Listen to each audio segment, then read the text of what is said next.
Assalamualaikum warahmatullahi wabarakatuh. Perkenalkan, nama saya Indri Widya Putri, NIM 20087127 dari Prodi Pendidikan Kabupaten Olahraga. Baiklah, di sini saya akan menjelaskan tentang sistem pernapasan pada manusia.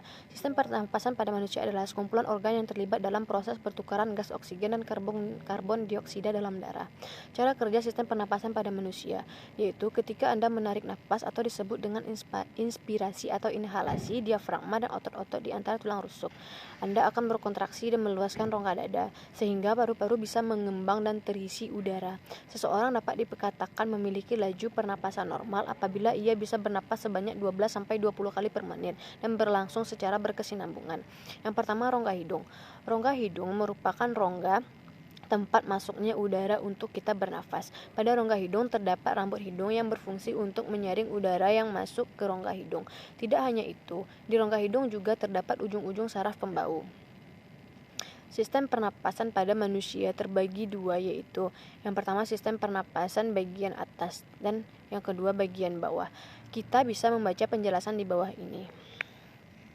Sistem pernapasan bagian atas yaitu beberapa organ dalam sistem pencernaan bagian atas antara lain adalah yang pertama rongga hidung.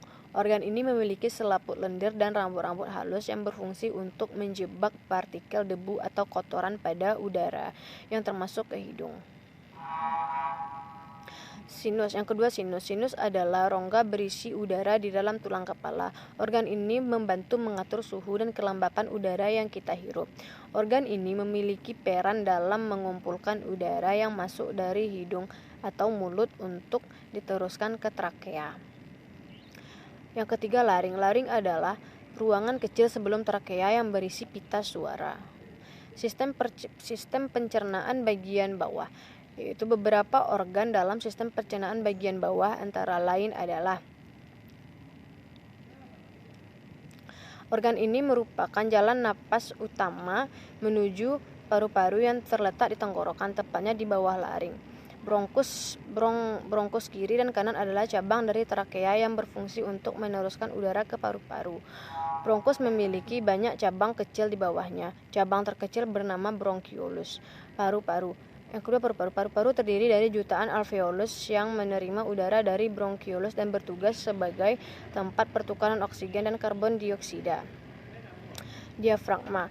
Diafragma adalah pernapasan utama. Organ ini dapat berkontraksi dan rileks secara bergantian sehingga membuat udara dapat masuk dan keluar dari paru-paru.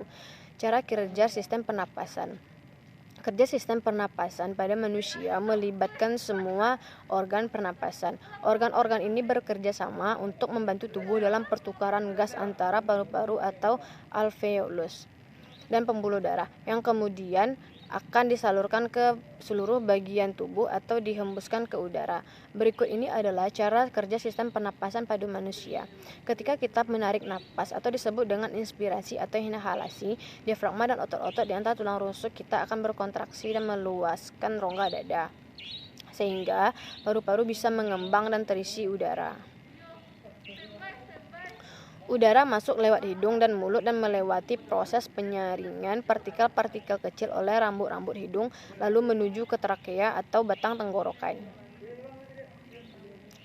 Udara dari trakea masuk ke paru-paru melewati serangkaian cabang di paru-paru yang disebut dengan bronkus dan bronkiolus, kemudian berujung di alveolus. Ketika udara mencapai alveolus, terjadi proses pertukaran antara oksigen dan karbon dioksida pada pembuluh darah kecil bernama kapiler. Oksigen masuk ke dalam kapiler, kemudian menumpang sel darah merah menuju ke jantung untuk disebarkan ke seluruh tubuh. Di saat yang bersamaan, karbon dioksida masuk dari kapiler ke rongga paru. Setelah bertukaran oksigen dan karbon dioksida selesai, otot diafragma dan tulang rusuk kembali rileks dan rongga dada kembali seperti semula. Udara yang mengandung karbon dioksida pun terdorong dari alveolus menuju ke bronkiolus, bronkus, trakea, hingga keluar melalui hidung. Selain berperan dalam pertukaran udara dan gas, sistem pernapasan juga berperan dalam memelihara dan menyeimbangkan kondisi di dalam tubuh agar tetap stabil. Dalam istilah medis, kemampuan menyeimbangkan kondisi ini disebut homeostasis. Sistem pencernaan manusia berperan penting dalam mencerna makanan dan minuman menjadi energi, berbagai jenis nutrisi yang diperlukan tubuh. Tak hanya itu, sistem organ ini juga berfungsi untuk mengeluarkan zat beracun dan sisa makanan menuju fases atau tinja. Organ-organ dalam sistem pencernaan manusia. Yang pertama, mulut. Proses pencernaan manusia dimulai dari waktu makanan digigit, dikunyah, dan dihaluskan di dalam mulut. Makanan yang bercampur dengan air liur akan dipecah menjadi potongan-potongan yang lebih kecil oleh gigi sehingga menjadi lunak dan mudah ditelan. Lidah pun juga berperan dalam mengarahkan makanan di dalam mulut agar tergigit oleh gigi dan mendorongnya ke dalam kerongkongan untuk ditelan. Yang kedua, kerongkongan atau esofagus. Makanan dan minuman yang ditelan akan melewati kerongkongan atau esofagus. Kerongkongan adalah saluran yang panjangnya sekitar 25 cm dan berfungsi untuk menyalurkan makanan dan minuman dari mulut ke dalam lambung. Di saluran ini terdapat otot-otot khusus menyerupai katup yang disebut lower esophageal sphincter. Katup ini berfungsi untuk memastikan makanan atau minuman yang sudah mencapai lambung tidak kembali naik ke kerongkongan atau mulut. Yang ketiga, lambung. Setelah menerima makanan dan minuman, lambung akan mengeluarkan zat asam dan enzim untuk melanjutkan proses pencernaan. Selain memecah makanan, lambung juga akan membunuh mikroorganisme yang mungkin terdapat pada makanan atau minuman. Di dalam lambung, makanan akan dibuat menjadi cairan pekat atau berupa pasta dan selanjutnya akan didorong ke usus halus. Yang keempat, pankreas.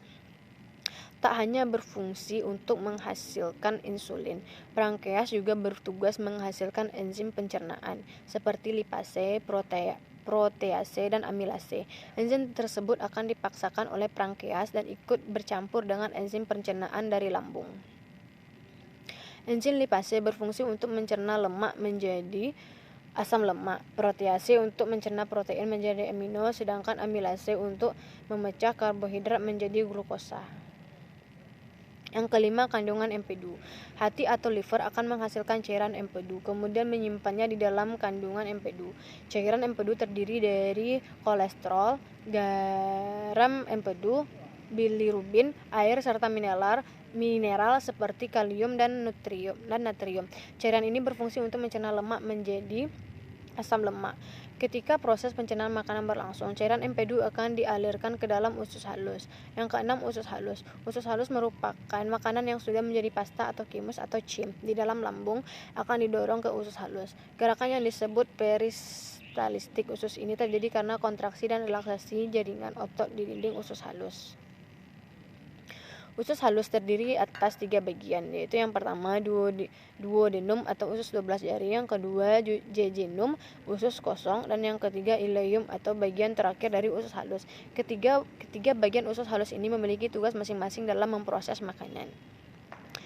Duodenum bertanggung jawab untuk melanjutkan proses pemecahan makanan, sedangkan jejunum dan ileum bertanggung jawab untuk proses penyerapan nutrisi ke dalam aliran lidah. Yang ketujuh, usus besar. Setelah diolah menjadi berbagai nutrisi yang terserap dalam tubuh, makanan yang sudah dicerna akan meninggalkan sisa atau limbah yang disebut tinja atau feses. Usus besar akan mendorong limbah makanan tersebut ke dalam rektum, yaitu perhentian terakhir pada saluran pencernaan. Ketika rektum sudah terisi penuh dan tinja di dalamnya siap dikeluarkan melalui anus, kita akan merasakan mulas dan muncul dorongan untuk buang air besar. Proses pengolahan dan pencernaan makanan hingga menjadi tinja umumnya memerlukan waktu kurang lebih 30-40 jam. Proses pencernaan makanan.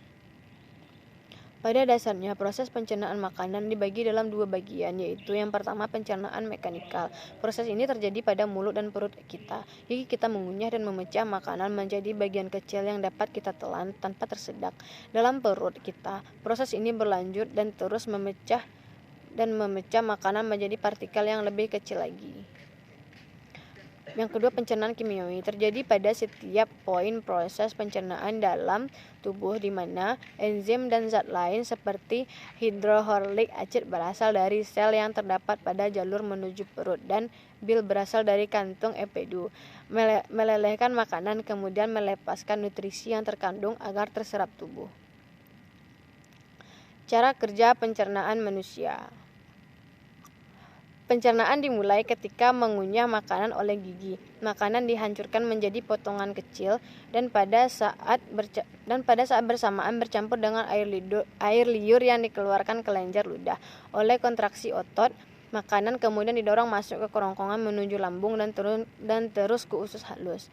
Pada saat makanan tiba di bagian akhir usus halus, molekul-molekul nutrisi yang besar sudah dihancurkan menjadi molekul kecil yang dapat diserap oleh darah melalui dinding usus. Darah mengangkut nutrisi ke organ hati, kemudian ke sel-sel tubuh makanan, atau nutrisi yang tidak terserap masuk ke dalam usus besar, di mana sebagian besar air diserap kembali oleh tubuh, sebelum sisanya terbuang melalui anus sebagai feses atau tinja. Tubuh memiliki sendi sinovial yang memungkinkan kita melakukan berbagai macam gerakan. Dalam ilmu olahraga, gerakan-gerakan yang dapat dilakukan sendi sinovial memiliki sebutan tersendiri, yaitu fleksi, ekstensi, siskumendesi, dan lain-lain. Gerakan-gerakan ini dapat dikelompokkan berdasarkan bidang tubuh atau body planness. Bidang tubuh adalah pembagian tubuh secara anatomi. Hal ini bertujuan untuk menggambarkan lokasi, struktur, atau arah gerakan dalam anatomi tubuh manusia. Bidang tubuh dibedakan menjadi 3 bagian, yaitu yang pertama sagital. Sagital membedakan bidang tubuh menjadi kiri dan kanan. Yang kedua frontal. Frontal membedakan bidang tubuh menjadi anterior dan belakang posterior. Yang ketiga transferal. Transferal membedakan bidang tubuh menjadi atas superior dan bawah inferior. Oke, yang pertama kita akan membahas gerakan sendi pada bidang sagital. Yang pertama fleksi. Fleksi merupakan gerakan menekuk sendi atau memperkecil sudut antar dua tulang. Contohnya dengan menekuk tangan kita. Yang kedua ekstensi merupakan kebalikan dari fleksi, yaitu memperbesar sudut antar dua tulang. Contohnya dengan meluruskan tangan kita. Yang ketiga dorsofleksi. Contohnya menggerakkan telapak kaki ke arah depan atau atas.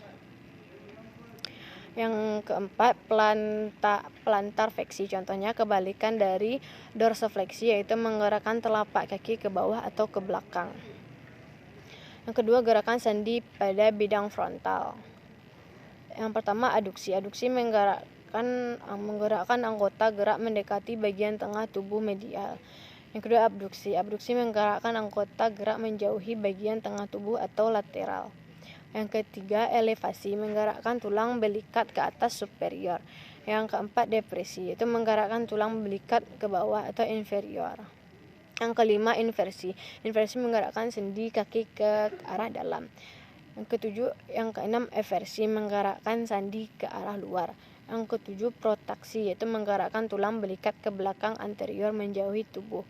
Yang kedelapan retraksi, menggerakkan tulang belikat ke belakang atau posterior mendekati tubuh. Yang ketiga gerakan sandi pada bidang transvers. Yang pertama rotasi, menggerakkan sandi dengan cara memutar pada sumbu vertikal tulang. Gerakan rotasi dapat bergerak ke dalam internal maupun keluar atau eksternal. Yang kedua pronasi, yaitu memutar lengan sehingga telapak tangan menghadap ke posterior atau ke belakang ketika tangan diluruskan. Apabila siku ditekuk 90 derajat, maka gerakan pronasi akan membuat telapak tangan menghadap ke bawah atau inferior.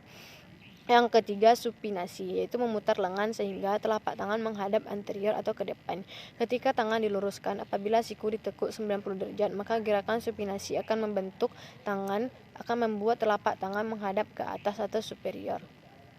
Yang keempat gerakan sendi pada bidang tubuh gabungan atau multiplanar. Yang pertama sirkumduksi, gabungan fleksi, abduksi, ekstensi, dan aduksi yang menciptakan gerakan melingkar. Yang kedua oposisi, gerakan melingkar pada ibu jari. Kesimpulan, secara anatomi, Tubuh dibagi menjadi 3 bagian, yaitu sagittal, frontal, dan transvers. Gerakan yang dapat dilakukan sendi sinovial dapat dikelompokkan berdasarkan bidang tubuhnya, yaitu yang pertama sagittal, fleksi, ekstensi, dorsofleksi, dan plantar fleksi. Yang kedua frontal, abduksi, aduksi, elevasi, trapesi, inversi, protraksi, dan retraksi. Yang ketiga transversal, rotasi, pronasi, supinasi, dan sirkumdasi. Yang keempat multiplanar, sikumdasi, dan oposisi. Baiklah, sekian yang dapat saya sampaikan. Jika ada yang salah, saya mohon maaf. Assalamualaikum warahmatullahi wabarakatuh.